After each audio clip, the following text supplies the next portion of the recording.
tenemos la posibilidad de dialogar nuevamente con Tomás Orduna, él es médico infectólogo del Hospital Núñez y es asesor además del Gobierno Nacional. Tomás, Edgardo Chini saluda aquí por Radio Cooperativa, por la 770, por el Estado de Alerta. Buenas tardes, ¿cómo te va? ¿Qué tal? Buenas tardes, un gusto, un saludo también a la audiencia de Radio Cooperativa. El gusto es nuestro, Tomás, y como siempre felicitarte por el laburo que venís realizando. Gracias. Si tenés que definir la situación actual, ¿no? Si tenés que hacer la foto de lo que hoy está ocurriendo, ¿cómo la describirías? Bueno, algo dentro de lo que podíamos esperar, porque se está emulando en parte la curva del año pasado, que si ustedes recuerdan, alrededor del 15, a la semana del super fin largo de semana del día 8 de diciembre, que fueron 4 días, a la semana comenzaron a aumentar los casos y tuvimos un pico en la primera semana de enero y después declinó en las siguientes 2/3 semanas, pero a fines de enero estábamos nuevamente en una cosa bastante amesetada, y esto tiene varias posibilidades para ser interpretado. Por un lado, el aumento del movimiento, que este año incluso es muy superior al del año pasado. Pero del otro lado de la balanza tenemos un 85% de la población con una dosis de vacuna y un 67 o 68%, ya casi 70%, con 2 dosis de vacuna. Estamos incluyendo niños de 3 años en adelante, adolescentes. Entonces creo que se está manejando un aumento que podía perfectamente ser esperado, de hecho creo que lo era, y estamos hablando ahora sin tocar a la variante Omicron todavía. Digo, esto es lo que está ocurriendo con la variante Delta, que es la que realmente tiene mayor prevalencia e incidencia. El aumento del contacto interhumano para fin de año no se da solo a partir del día 24, sino que comienza con todas las reuniones de fin de año. Es una época particularmente, qué sé yo, en general la mayoría de las personas, si uno le pregunta hoy, ya tuvo alguna reunión con algún grupo de amigos, si tiene por delante de acá al 24 2 o 3 reuniones, y después vienen las familiares del 24, las del 25, 31, por lo cual vamos a seguir aumentando. Y por suerte, si bien estamos con tragedias, porque siempre va a haber lamentablemente personas que van a fallecer, los números de los casos versus los números de fallecidos van siendo diferentes, y ya lo veníamos experimentando y tiene que ver justamente con esto, el componente de cantidad de habitantes de nuestro país que ya están vacunados. Pero no alcanza con las vacunas. Esto está demostrando claramente que las medidas no farmacológicas, como le decimos a todo lo que conocíamos como DISPO, básicamente el uso del barbijo, el aire libre, la ventilación cruzada en ambientes interiores, si se puede estar a 2-3 metros uno de otro conversando, si mantenemos la higiene de manos, a pesar que sabemos que es fuertemente por vía erógena, pero todo eso se impone más allá de seguir bregando y abogando para que todos aquellos que se deben vacunar, que son prácticamente 14 millones de personas todavía, la mitad que requieren una dosis y la otra mitad que requieren las 2 dosis, tenemos que seguir haciendo una abogacía particular con nuestra familia, nuestros grupos sociales, de trabajo, para que todos se vacunen. Y después veremos qué pasa con estos números versus la circulación de Omicron, que probablemente, como siempre dijimos, la contención hace que se retrase, pero viendo la capacidad de multiplicación que tiene, lo estamos mirando por ejemplo en Gran Bretaña, siempre tenemos esos ejemplos que se adelantan en Europa, y bueno, tenemos que ser muy cautos, porque ahora estamos con Delta, pero Omicron tiene una mayor capacidad de reproducción. Se está avanzando mucho también con lo que se llama refuerzo, ¿no? Para una... Sí, me olvidaba, correcto. Pero también corre a veces, y no por bajar, digamos, en lo que tiene que ver con la línea de defensa, ¿no? De cumplir con el mayor protocolo posible en esta circunstancia, después de tanto tiempo de convivir con el coronavirus. Se está dando, digo, esta convivencia con la enfermedad, ¿no? Y yo te pregunto, a veces es difícil encontrar las palabras adecuadas, ¿no? Pero ¿es aceptable, es lógica esta convivencia que estamos atravesando? Porque a veces cuando aparecen las nuevas cepas se encienden fuertes alarmas y empiezan a trascender algunas informaciones que después no son tan ciertas, ¿no? Pero bueno, mientras permita también despertar conciencia, uno, bueno, las recibe de buena manera, pero tampoco, digo, la persecución en demasía. Digo, a eso apunta mi consulta también. A ver, generar miedo a esta altura, como siempre, desde la época, me acuerdo cuando tuvimos cólera, allá en el año 1992, y había un eslogan que decía: no tenga miedo, tenga cuidado.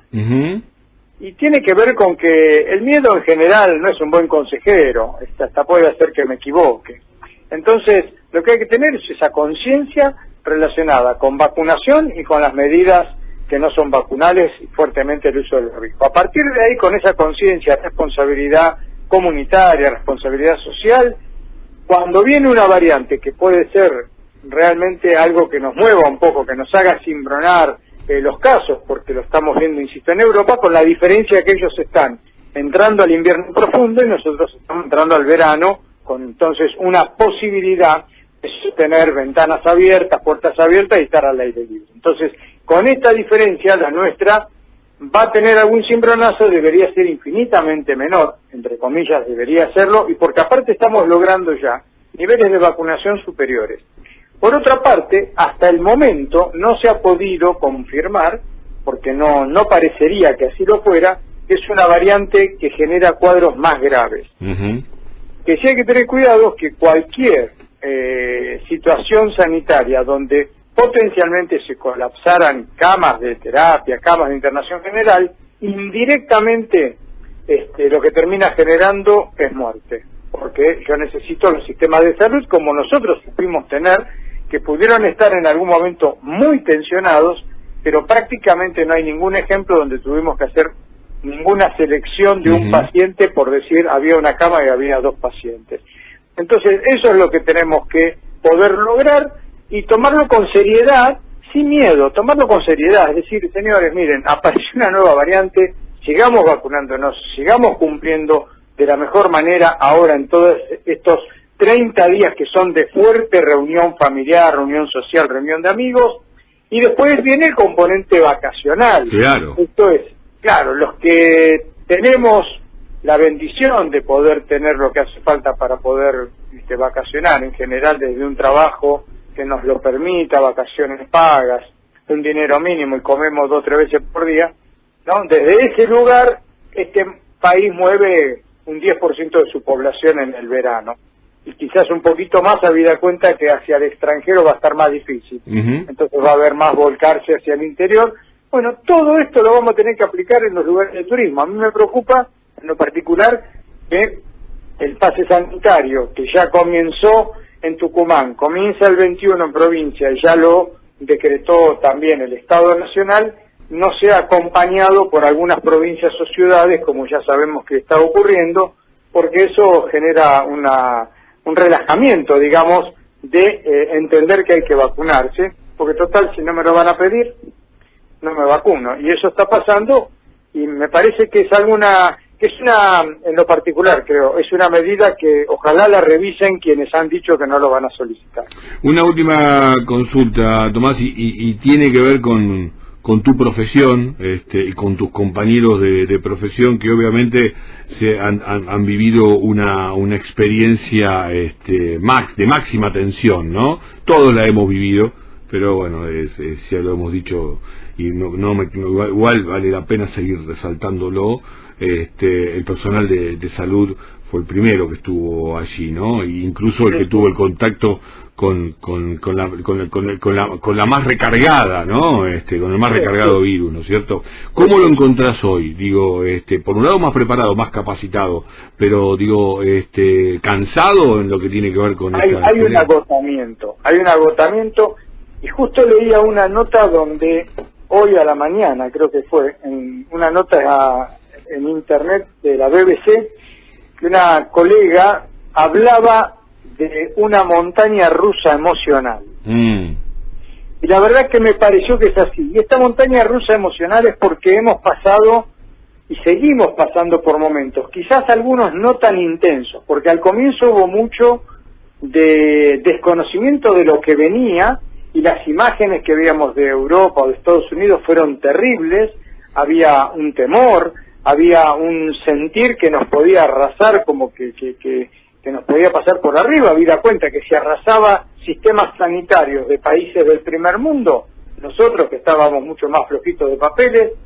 Entonces, desde aquel momento al máximo cansancio de no terminar de ver ingresar pacientes, de ver pacientes ser intubados, de ver morir pacientes, de la consulta constante de, digamos, todo el día, las 24 horas llamadas, bueno, de toda esa saturación, ese cansancio, ver enfermar y fallecer familiares, amigos y colegas también, todos del equipo de salud, de todos los oficios y profesiones. Yo creo que eso nos hizo estar en mucha montaña rusa, y ahora hay una predominancia, me parece, de mucho cansancio, pero con algo fundamental: la entrega sigue estando. El trabajar, si las papas queman, va a estar el equipo de salud trabajando sin lugar a dudas. Tomás, muchas gracias por esta comunicación, y nos quedamos con este último concepto, y realmente tenemos toda la confianza y toda la credibilidad al respecto. Te mandamos un abrazo muy grande y que termines muy bien el día. Igualmente, Gardo, un saludo a toda la mesa. Tomás Arduna, médico infectólogo del Hospital Muñiz y asesor del Gobierno Nacional, pasó por aquí por Estado Alerta, pasó por aquí por la radio cooperativa.